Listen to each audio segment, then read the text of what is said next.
Come on in, everyone. Come on in because we are here for Love is Blind, the UK version. We're on episode 7, y'all. Episode 7.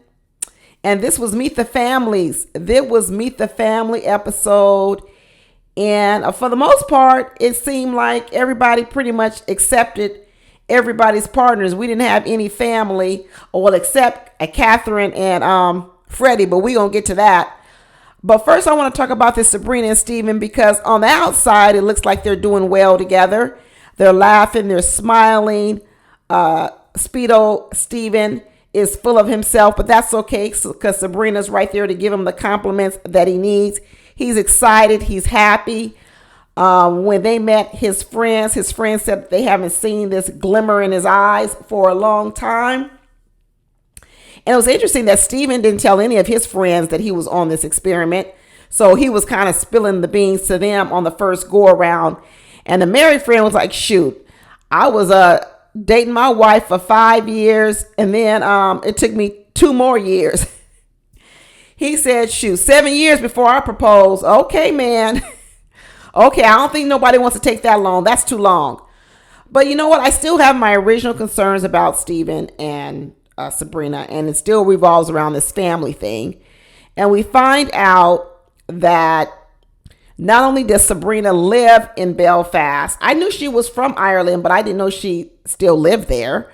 But she lives in Belfast. He lives in London. She says she would be willing to move to London. So she says she's going to quit her job, or she did quit her job, and she's starting an ad agency. Girl, all in the same year. You quit a job. You start a new company, you meet a stranger, and you're going to get married all in the same year. This is a disaster. This is a recipe for disaster. Let me tell you something. There are big life events, and when all the life events happen at one time, it's very stressful. Quitting a job is a very big life event. Starting a business is a very big life event. Getting married is a very big life event. Death tends to be a big life event. When you combine all of these things in one big pot, it becomes very, very difficult to navigate all the emotions surrounding that at one time. Starting a business puts pressure on a relationship. It can put financial pressure, work hours, all those types of things. And what Sabrina has said is that she's going to start up this new ad agency, and she's going to travel in between London and Belfast. They're not going to have no kids. This life that Sabrina is laying out is not conducive to kids, which told you how she said she didn't want to have kids. When Sabrina was talking about her maternal timeline, and she was saying that she was 35, 36, and that she didn't know if she would be able to have kids because she'd be too old. I was like, no, you can have kids. What do you mean? You're not too old to have kids, Sabrina. She said, would you be interested in surrogacy or adoption? That's what she had talked to Steven about when they were in the pods. And he said, yeah, okay, I'll be open to it. Sabrina doesn't want kids. Sabrina wants to do exactly what she's doing. Open up a business and travel between Belfast and London. That's not conducive to kids and having a family. Whether you birth those kids or whether you adopt them, surrogacy, whatever. The life Sabrina is envisioning for herself is not the same life that I heard Steven talk about. Once again, I think these two get along fine. I think they have a good time together, but I think they're sort of independent people. And I think Sabrina's independence is not conducive to what I think Steven really wants. I think Steven maybe want to be independent, but he does want a family. Like he said, he wants a seed. That's what he said. So do I see hope for these two in the short term? Yeah, I do. But do I see hope in the long term? Actually, I don't. I think that when they start getting to the more serious conversation, they're going to run into some bigger problems. I really do. Now, on the flip side, the couple that does seem to be doing really well are Nicole and Benaiah. And they're out riding their bikes. They out having a good time. Like I said in my last video, their chemistry is good. Their chemistry is real good. And in this episode, we got to meet Nicole's family. I don't know where Benaiah's family is. I guess we'll get to meet them later on. But when they started showing this couple, they said Nicole was up at 4 a.m. going to a workout. And Benaiah was laying in the bed, sleeping in late. I told you more to come more to come on this because this is what it's going to be like. Nicole waking up early to go work out and get her day started. And Benaiah sleeping late in the bed, a sage in the house. As long as Nicole is happy with it, I guess they'll be fine. But like I said, get ready to lead, Nicole. Get ready to lead. So we got to meet Nicole's family, the mom and the dad. I swear that daddy looked like Little Richard. Am I the only one? Did that daddy look like Little Richard to y'all? I'm not trying to be funny. I'm really the truth. And straight away that daddy was like, oh, what do you do? Where do you live? And Benaiah says, I live in northern England and I build log cabins and decks. Basically, he's like a contractor. I was wondering what a structural landscaper is. And I guess what you build, a structural landscaper is you build outdoor structures. So it's not like you building houses and the land. It's not like you planting flowers or plants. You build the structures outside. Structural landscaping. So he says he lives in northern England. That's where he be living in them log cabins. So what? You gonna still do that? He said he got to go back there soon. Are you going to be able to do structural landscaping in London? Probably not. Them folks ain't got no land in London for you to be building those structures in the backyard. These backyards are small in London. How is Benaiah going to do his work in the city? Structural landscaping. He need to be out in the country to do that. I sure hope Nicole is ready to move to the country. I sure hope so. You know, Nicole said something interesting. And it's interesting to hear what the parents say. And Nicole said she was nervous about her parents, meaning Benaiah, not because she didn't think they would like Benaiah, but she said it because she said that she may believe that because she's been married before, her parents may not have faith in her decision making. And this is going back to what I question too. Nicole's decision making. This is what I question. And now we find out it is something in her head too that maybe even her parents are cautioning her about. Because there's a good chance that the first man that Nicole married, her parents said she shouldn't marry him. There's a good chance of it. Because if she's already talking about she believes the parents are going to question her decision making, what she's telling us is that in the past they've questioned it. And it's what I said about Nicole. Nicole's decision making is questionable. It's very, very questionable. But that father, Little Richard, said some good stuff. He said, let me tell you something. All marriages don't work, is what I always say on this channel. All marriages don't work. And another thing he said was, we don't all have what it takes to be married. I'm telling you, it takes a different mindset. And when I was watching these people in the very first video, the trailer, I said, you've got to have the mindset of marriage. The mindset of marriage. And what Nicole said was, all we really have to do is respect each other's differences and have fun along the way. No, that's not all you have to do, Nicole. That's not all you have to do. And that mother said you need to have patience. That mother was foretelling, that father was foretelling what they see as the drawbacks in their daughter. That is maybe that she's not patient. It may be that she doesn't have good decision making. And it's what I said about Nicole. She is impulsive. She doesn't think. Benaiah is slower. He's a thinker. He's a structural landscaper. He probably sits out there, lays out his drawing, figures out what he's going to do, everything. He thinks. He doesn't just get out there and start building. He just doesn't get out there and starts designing. He takes some time to think about his project. Nicole, on the other hand, is impulsive.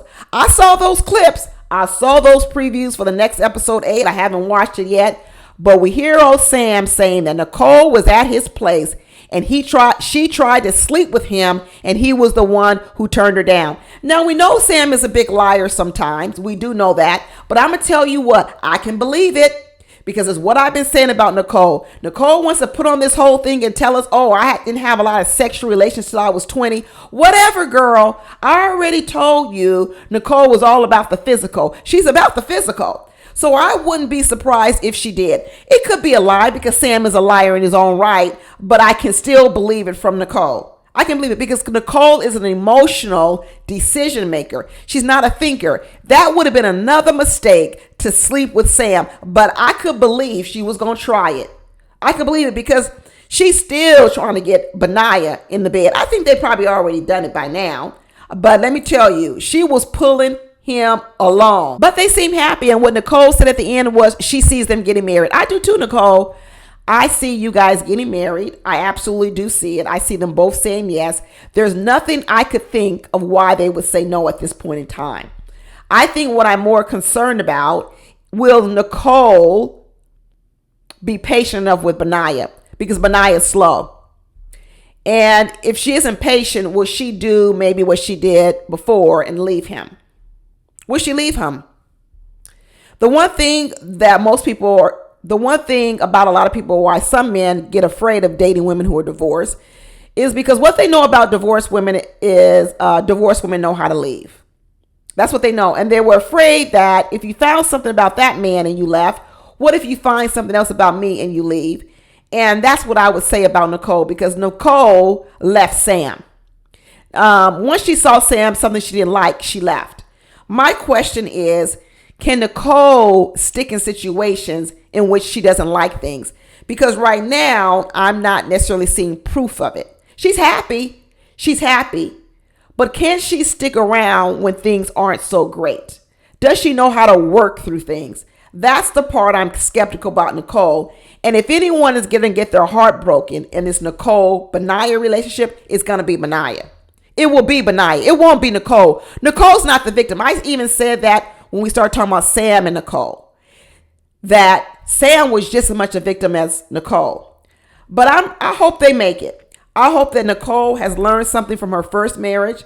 I hope that she listens to her daddy, Little Richard, and her mama, who tells her to be patient, because she's going to need some patience with Benaiah, because Benaiah is a slow thinker.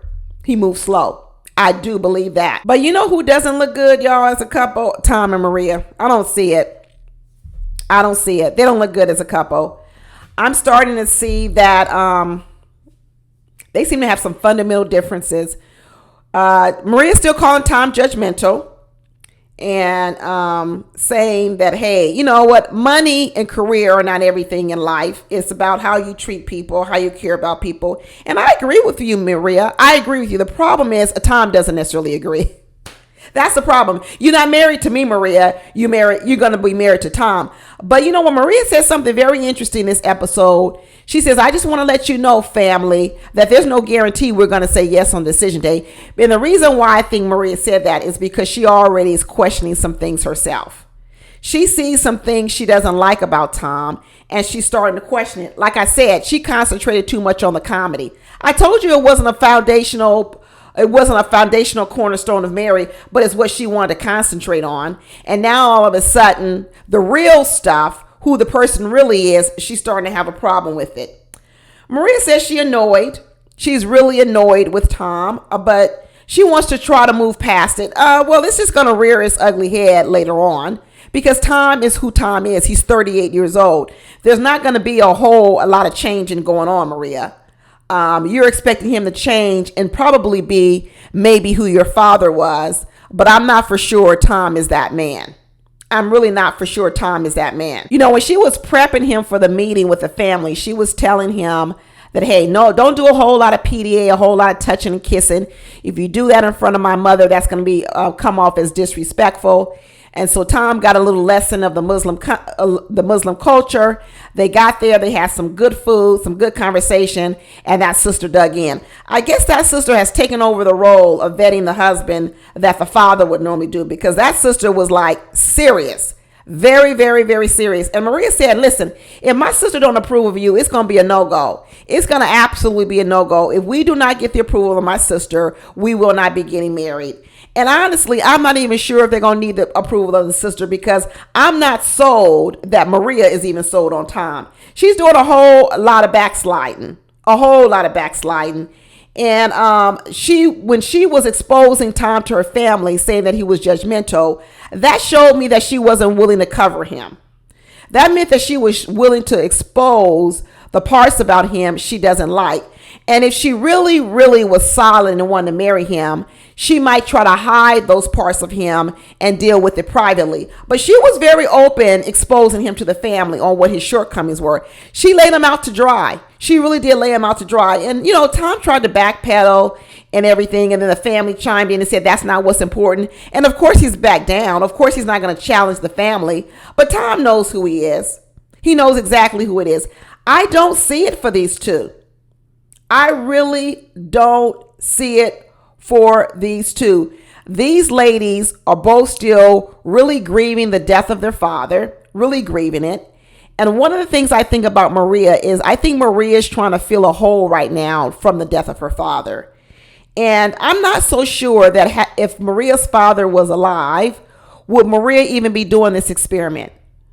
Because she said that when her father was alive, she didn't even date. She wouldn't even bring men around because she was afraid that he wouldn't approve. And now that the father has passed away, Maria feels free to do this big experiment. This is way different from what she's even used to. You see, I think that father would have had much more tight controls or an influence over how Maria navigated the dating world. And now that the father is passed, Maria is opening herself up to this process. But I don't think Maria actually knows how to select a husband. It was what I said before when she said, I want someone who's going to make me laugh. Okay. Don't nobody in your family is even funny. Your mama's serious. Your sister's serious. That brother-in-law is serious. So all of a sudden now, Maria wants someone funny, I guess because was she the funny one in the family? I don't know.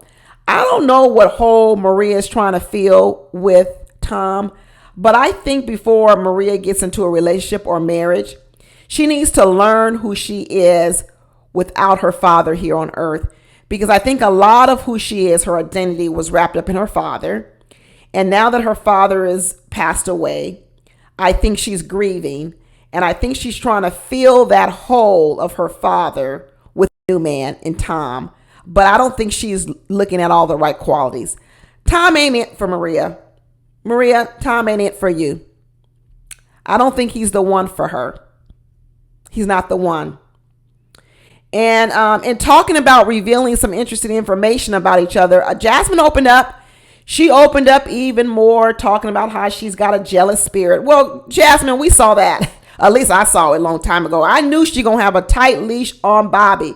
This girl, Jasmine, is digging up old YouTube videos of a music video and holding that over that man's head. Girl, it's a music video. He's supposed to act like he's all into that woman. And Jasmine acting like it's real life. This ain't gonna work. I told y'all this ain't gonna work with this man being on a cruise ship in the Mexican Riviera for 6 months. And Jasmine is jealous about a music video he did years ago. You jealous about a music video he did years ago, but yeah, you gonna be comfortable with this man going off on a cruise ship to the Mexican Riviera for 6 months? Absolutely not. I tell you, Jasmine got a lot of PTSD trauma behind all these men that cheated on her. The baggage that she's bringing in this relationship, the emotional baggage, the hurt, is a hurdle for Bobby. But Bobby says, I'm up to the task. I can do it. I don't know if you can, Bobby. I think Bobby may want to. But I think the minute Bobby slips up and does anything wrong, Jasmine is going to be on such a high alert. She going to jump all over it. She going to jump all over it and eat Bobby alive. I don't know if Bobby's going to be able to take Jasmine. Jasmine warned him. She said, are you ready for me? In the pod, she told him that. He said, yeah, I'm ready for you. She said, okay. And Jasmine has clearly told us she got a nickname, and her nickname is Firecracker Jasmine. She said she's tired of trying to have to keep a leash on these men who they like and who they following. She said, because if I see you liking women's picture, following different women, a Firecracker Jasmine's going to come out. We've already seen Firecracker Jasmine. At least I thought we saw Firecracker Jasmine when she was getting 2 feet in the ass of Olly. But what Jasmine is saying, no, that's just level 2. I got a level 10 y'all ain't ever seen yet, Bobby. Bobby, are you ready for Firecracker level 10 Jasmine? And Bobby said, I ain't scared. I'm not scared because of those men you dated, that ain't me. You ain't got nothing to worry about with me. I'm going to give you a complete assurances that I'm not doing any of that. And Bobby, you may well do all those things. The problem is that people who have PTSD and trauma like Jasmine does is even if you don't do anything, they think you are. It becomes just in their mind. It's almost like the boogeyman. Girl, I don't see no boogeyman. I don't even see him. But when you got PTSD, you see things that aren't there. You hear things that aren't there. And I'm just wondering if those PTSD demons of Jasmine past, if she can quiet all that noise out and only concentrate on the words of Bobby. Can she quiet all that noise? I don't know. Y'all, I don't know. I think Jasmine gonna be easily triggered. And who can be perfect? No one can be perfect. I mean, Bobby gonna do something. Some woman gonna look at Bobby. Bobby gonna maybe turn his head the wrong way. Something gonna be happening, and Jasmine might hit him over the head with a frying pan.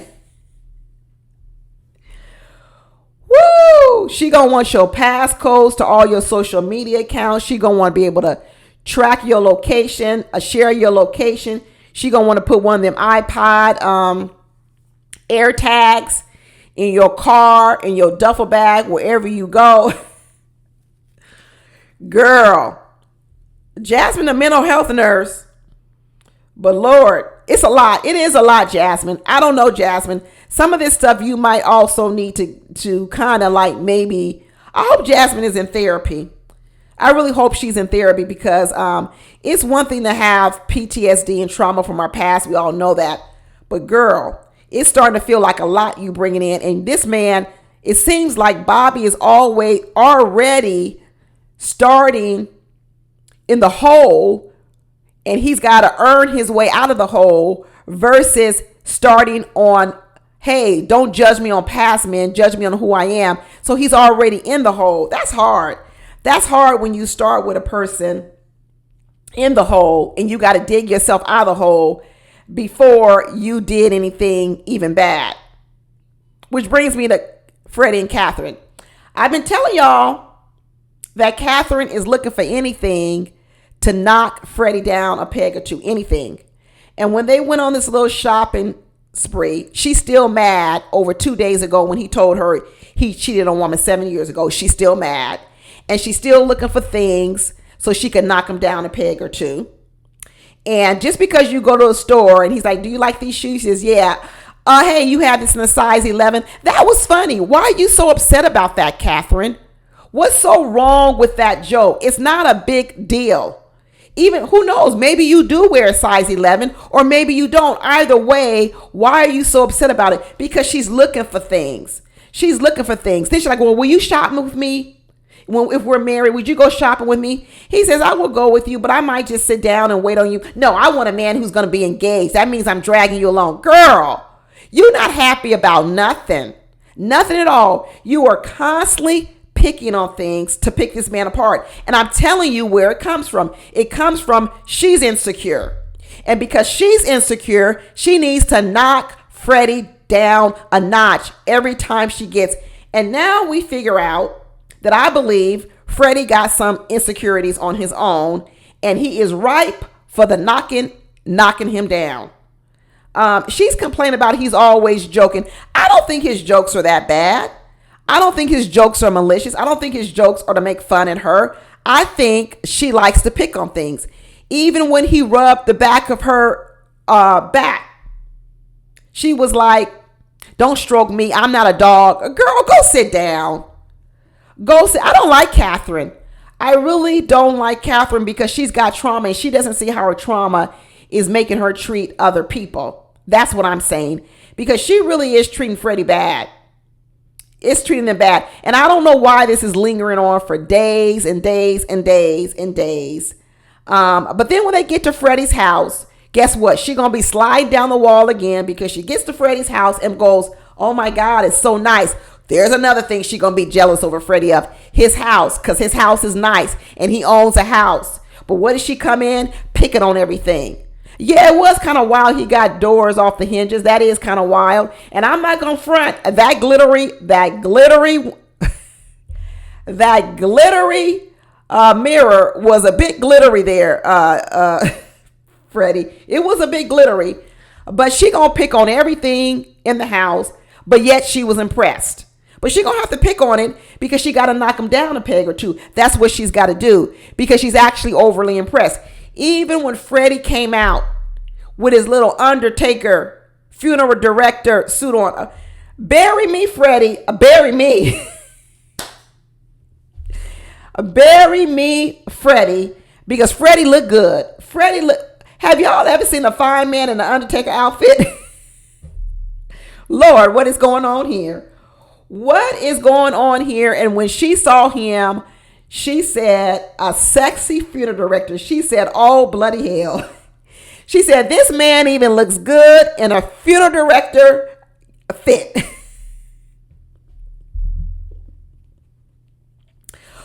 Poor Christine, she is fit to be tied. She's like, I don't know what I'm going to be dealing with. But when she finally met that mom and daddy, they told her, listen, when Freddy come over to the house, all the old ladies on the street be coming over trying to talk to Freddy, because Freddy's a looker. He really is a looker. And I did get some insight to Freddy. Seeing Freddy and his family, seeing Freddy with his little brother, and the fact that his brother has special needs. Really, when I remember the last time I was telling you guys, I see this part of Freddy that's tender and soft and has a bit of low self-esteem. And where did that come from? Did he grow up like this? I think I understand. I think when you are the big brother to a special needs little brother, you do have to learn to have a level of empathy, because you are automatically put in the role of a caretaker from a very young age. The minute that young boy was birthed, everyone became his caretaker. And also what I can see happens is that when you have someone in your family that is a special needs, the entire family, a lot of the attention of the family is actually has to be poured into the special needs child. So sometimes there is a form of neglect that might happen to the other children in the family. I wouldn't be surprised if Freddy had to grow up faster because the family might have needed his help with the younger brother. Freddy had to be a higher level caretaker to the brother. Freddy had to consider the feelings of the brother, the little brother, sometimes over his own feelings. He had to put his emotions on the back burner so that the brother who needed all the attention and caretaking could kind of get what he needed. We're sitting down with the family, and Freddy mentioned there were some things between he and Catherine that are a little bit out of whack. That sister clued in right away when Catherine said, yeah, he's a bit of a jokester. And that Catherine is like, I need to talk to you outside. She was like, I need to talk to you outside, because when she said that about Freddy, both that mama looked at Catherine and that sister looked at Catherine in a completely different light. And that sister said, oh, we need to go outside and talk. And that Catherine and that sister said, listen, Freddy, you are a happy, jovial, joking type of guy, but you also have this very soft side on the inside. And if she can't appreciate that, maybe she's not the one for you. And then Freddy said sometimes he feels he's not good enough for Catherine, and that's because that's the way Catherine makes him feel. That's what she's been trying to do. She's been trying to make Freddy believe Freddy's not good enough for her. And what that sister does was say, oh no, brother, maybe she's not good enough for you. 3 snaps to the sister, because that's what I was thinking too, sister. Maybe the problem ain't you, Freddy. Maybe the problem is Catherine, and I believe the problem is Catherine. That's what I think, and I'm going to say it. Catherine's insecurity is not going to let her be with Freddy. And Freddy is not going to want to stay in this place for too long, because Freddy says he likes to joke and have a good time. And Catherine is wound up too tight, and Catherine is insecure. Anytime, you've ever been with somebody and they can't even celebrate your joy, your happiness, your accomplishments because they're such a hater. They're so jealous of you. You don't even want to share anything with them. That's Catherine. Freddy ain't going to be able to share nothing with her because she's already jealous. He ain't going to be able to share nothing jovial, happy about his life because she's already jealous. This ain't going nowhere. This is going absolutely nowhere. And another big reveal was Olly admitting that he had ADHD. It explains a lot because we all been talking about how Olly can have eye contact. We all can see when Olly talks about probably he doesn't lock in on a woman. He can't develop an emotional connection. That could also be related to his ADHD. All these things, lack of concentration, could really contribute to the problems Olly has had in his relationship. And it could explain a lot of the things that we've been seeing about Olly on screen. The question is, does it explain the fact that they haven't been intimate? Does it explain that part? Does ADHD all of a sudden prevent Olly from being intimate with Demi? One thing I can absolutely say is that the two of them do seem to have an emotional connection. They really do. I actually can see it. And I think Olly is very, very grateful to Demi, because once Olly revealed this secret, I believe Olly throughout his life hasn't told many people this. So imagine you're with a person, you don't know that they have ADHD, but they're acting a sort of way, and you don't know it's ADHD, but what you're doing is you're annoyed by it, you're upset about it, it's causing problems in the relationship. But because Olly has never been truthful to you in the relationship, you can't attribute it to this ADHD. You just think it's Olly. Well, there you go. It's what I talked about with Olly and Demi in the first place, is that the two of them, they're not honest enough about who they are. And as a result of not being honest enough with who they are, it makes it hard to get to know who the real them is. Even when these friends came over, Demi made vegan nachos. Now, girl, and she says, well, I'm being such a faker because when I go out with my friend, we eat all the meat in town. This goes back to what I'm saying. Demi, girl, you could have made two types of nachos. You could have had some chicken nachos or some beef nachos or whatever you wanted, and you could have had some vegan nachos. Why, Demi, did you go and be a faker and make only vegan nachos? Why didn't you do both? And this is what I'm talking about with both Demi and Olly. They're not honest enough, open enough to say who they really are. So as a result, their partners don't know who they are, and their partners come into the relationships with them thinking that they're one person. They soon discover who they really are, and the relationships fall apart. That's why I say delaying being honest is not a good thing. One thing I know for sure that's going on with them is that they're starting to feel emotionally safe with each other. That I think this may be the first time that Olly has felt this emotionally safe with a woman. Because remember, if you have ADHD, more than likely you've been rejected by some people, and he probably has a fear of rejection. And he feels safe with Demi because Demi has given him what I believe is seriously unconditional love. There is not a thing Olly can do to make Demi leave him, and he's feeling safe so he can open up and tell her about his ADHD. But the problem that I'm still having is, why isn't there any sexual intimacy? Because feeling safe emotionally with Demi is not the same as feeling sexually attracted to Demi. It's not the same with men. And I don't think that ADHD changes that with men. I think women, as we become emotionally connected to men, we can get past a man's looks, and we can actually start liking the man sexually more, because I think women emotionally bond with men in a different kind of way. But I'm wondering is that I believe a man can emotionally bond with a woman, but still have her in a friend zone. And what I'm wondering about Olly is that he is probably experiencing the biggest type of emotional bond he's ever felt with a woman because of the unconditional love Demi is giving him. But I don't know if it's translating to a physical bond. I really don't know if it is. And I would hope that this relationship works out because, like I said, I love love. But until I see some sexual intimacy, some physical intimacy between these two, besides just words, because right now it's all just words, I'm going to stay right where I am, and I'm going to stay there and say, I don't see any physical attraction to that level from Olly with Demi. I see a lot of emotional connection, but I don't see the physical connection. And I really wish that Demi would have been more open also in the pods. All these things about, I don't want to be a vegan. I like to eat beef. I like to eat. I like to eat beef. All these things. Because then if it was something that didn't work with Olly, he could have said no then. But all this holding back, faking who you really are. Olly talking about she's a serious faker. Little things. They may seem little, but they add up to a lot. They add up to a lot.